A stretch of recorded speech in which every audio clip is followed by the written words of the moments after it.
Besoj që gjendemi në një ag të ri për Shqipërinë si një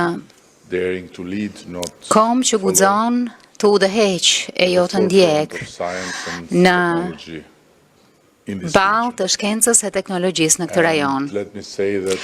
Më lejoni të them që duke krijuar një ministret inteligjencës artificiale, ministre e parë në botë e inteligjencës artificiale, Shqipëria nuk po përqafon thjesht të ardhmen, por po përpiqet të bëj pjesën e saj për ta projektuar atë. Diella nuk është një lodër, s'mund tjetë më ndryshe se sa kaq. Përmes saj ne kemi shndërruar atë çfarë ka qenë domen i së mjekulltës në një algoritëm transparent për të shndërruar pushtetin e shtetit në pushtetin e shërbyesit.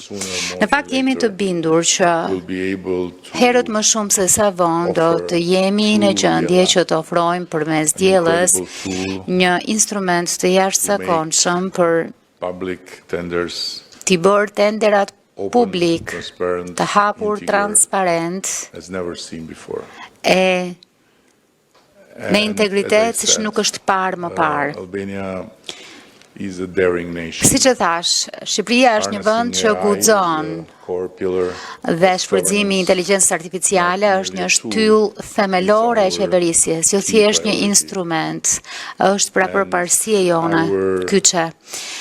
Dhe vizioni ynë kombëtar për Shqipërinë e 2030-s në Bashkimin Evropian, besoj është shumë i qartë, shumë qartësisht i rrënjosur në integritet, inovacion dhe udhëheqje shkencore.